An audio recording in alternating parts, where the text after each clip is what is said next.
time to review this week of 10 positive habits. And boy, has it been a good week. I mean, these small little habits really did so much more to me than I ever expected them to do. It's not just that they made me feel good about myself, it's just the payoff ratio, that so little energy and effort I had to put in to actually receive the good stuff that I did.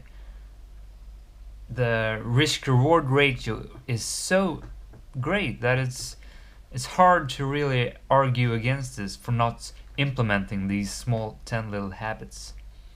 So I'm gonna go through them now shortly and then sum up why I think you also should do this.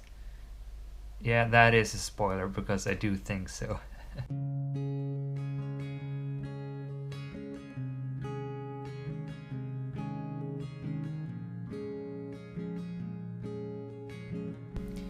So we start up with number 1, thinking optimistically. And this one is the hardest one to implement because you really have to be so active in your thinking. You have to constantly be ready to handle the thoughts. And I think it's day 2 when I talk more into how it developed, how to handle the thoughts, the negative thoughts. That first, if you have a negative scenario in your head, break that down and realize it's not the worst thing that can happen, and then see the positive, great outcome of how great it can turn out, and then be motivated and energized by that. And it's so powerful when it actually is in action and when it's working. To get that system in play and work constantly, because I easily tended to fall off the wagon. I forgot about it and I just didn't actively do it because it was hard to implement. But I'm not giving up on it, because when I do it and when I'm good at it, for those moments, it's such a good tool for handling thoughts and to just do what you should do all the time. So it's really powerful, and I really recommend you to try and do this all the time. So number 2, writing down 5 things you're grateful for every morning. It's also such a good thing, but it is hard to do it and actually mean it. It's easy to just write down things and you don't really take it in and feel it. And you do that because that's a very important step, to really feel the grateful feeling. And that's not an easy thing to do. That's something you have to learn. You have to sit down maybe a few more minutes than maybe you think it should take to write down things you're grateful for. But it's worth it when you find a way to actually get in the feeling and, for instance, really appreciate your family. Maybe give yourself an awful thought and do a scenario when they're not around anymore, and then go back and be grateful and thankful for actually having your family, if that now is the case, I hope. So easy to just write five things every morning, and it makes you appreciate things that you take for granted, and it's a keeper as well. Number 3, being enthusiastic about something every day. I think this is also such a good thing to have. Of course you should have overall goals to be enthusiastic about, but the small things, like, oh, I'm seeing a friend tonight, writing that down on the morning when you go up and you're about to start up your day, that's just such a small little thing to feel good about, and knowing, okay, I'm gonna have a hard day of work now, and then I'm gonna go off to see my friend, and it's gonna be so nice. It adds that little spice in your everyday life, to just every day have something to look forward for, and it's great. So it's a keeper as well. So number 4, right at the end of the day, when the day is over, looking back at the day and see what really happened today. What can I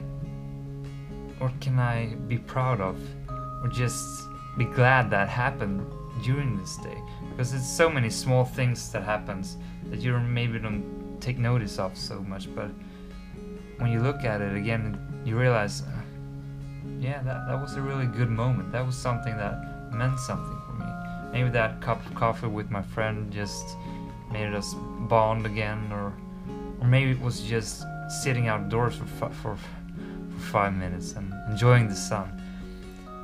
The thing is, when you go through the day again and just look for the positive things that happen, it's such a great payoff for such a little effort. You just give yourself a few minutes to think, and you get overflown with these good things that happen, and you realize that, yeah, even though it was just a random day, I had some really good moments there, and you get into that feeling again, and as I said, it's a good payoff for such a little effort. So it's a keeper. Really like it. And number 5, this one is a really good one. The being outdoors for 30 minutes a day. As I am a person that really sits indoors a lot because I have a lot of work to do, and it's a lot of computer work, I usually don't prioritize to go outdoors that much. But just to actively say to myself, no, I'm taking a break now, I'm taking a walk for 30 minutes or whatever. So good. Especially when the sun has been shining. It just gives you so much energy.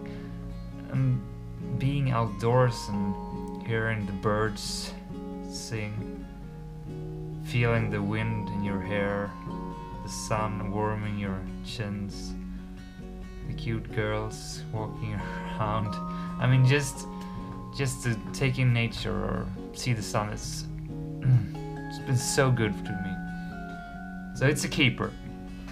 For sure it's a keeper.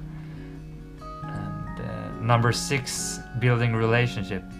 This one was one of the more surprising things. I deprioritize these social parts and building relationships and those things. I'm so focused and all the time doing stuff, and I love that. I really love that, being productive and creating something every day. That's what I'm burning for. That's my passion. But that also means that I have to look out for myself in another way and make sure that I take time to do the things that every person should do, and that is building relationship is one of those parts. And you should do that as well, because I've noticed now when I've actively sat down and I've taken up my phone and I've called friends and family, and not with any particular agenda. I just called them to talk with them and to ask them how they were and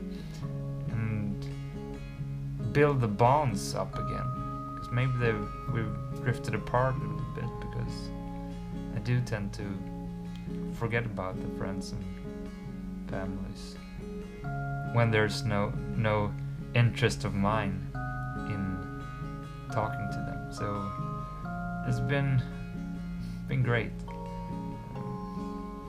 Yeah, really one of the more powerful habits. So if you are as me, not as good in taking the time to talk with friends and family, do that. 30 minutes a day, that's the least you should do. Number 7, be well rested. This is an obvious one to me too. For me it's around 8 hours of sleep. It's quite individual. Some people are doing alright with 7, but yeah, around 7 to 8.5 hours I'd say is what the scientific people out there are telling us to invest in. I don't know if you're like me, but if I get less than that, I'm just so trashed as a person. My willpower goes down the drain. My energy levels and way of looking at things. The thing with thinking positively, just forgetting about it when I've had a bad night of sleep, because it's just, there's no power left in me to hang in there, to do the active right choices. It's just not gonna happen when I've slept too little.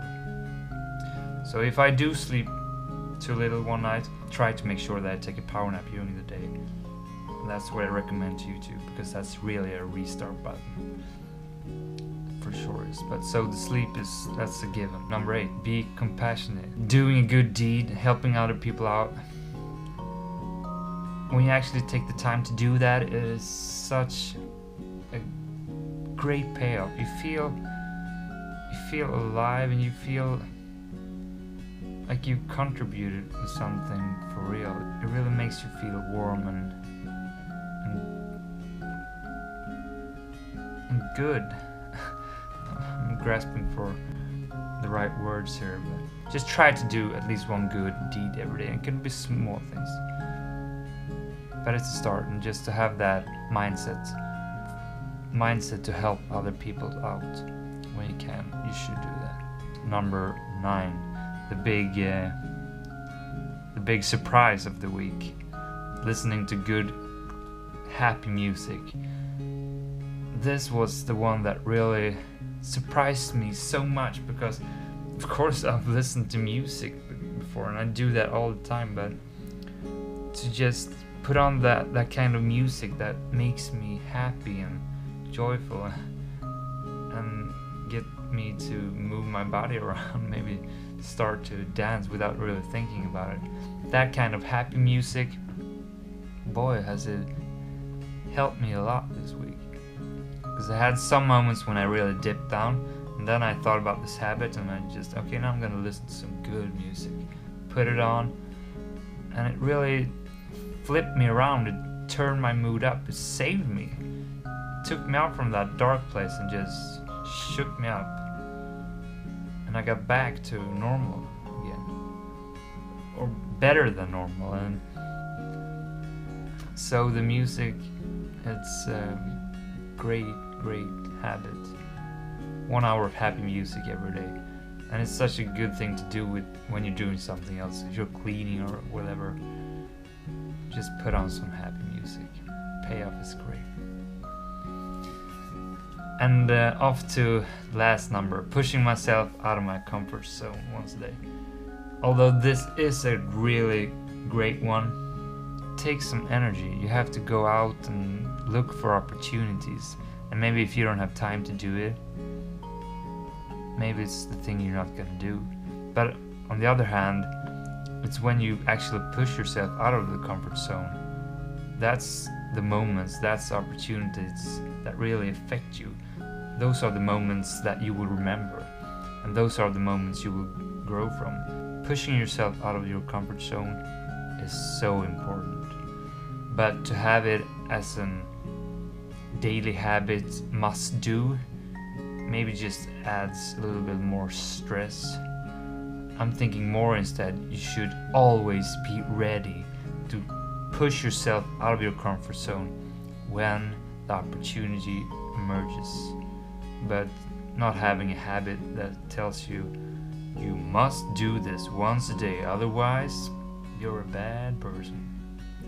That's not the way to handle it.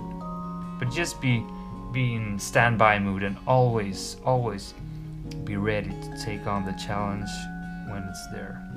That's the approach I'm gonna have. That was the 10 positive habits for a better life, a happier life. So clearly have this as a tool to take me from certain moods. It's like I'm walking around with a toolbox now, and when I feel I am in certain situations or moods, I can just pick that tool up and use it. I can apply it on myself, and then I can fix myself. And it's such a cool way to look at it, because it makes it so practical and real in some way, and just the feeling of, yeah, I have a problem here, but I have a toolbox I know I can fix myself with. Makes it so easy. Really has been great. I'm so thrilled about these new habits, and I'm really gonna keep doing them, because I feel they contribute so much to my life and brings a lot of joy and happiness with such a little effort. So there's no way I can argue against not doing these every day, every week, every month, every year. for the rest of my life. And if I forget about it, I'm just gonna look at this video again, because there's nothing arguing against this that can have me convinced I shouldn't do this. And I hope you feel the same way and that you're willing to try this out, because at least I can sign off on this being amazing. Yeah. So good luck. See you for next week's challenge.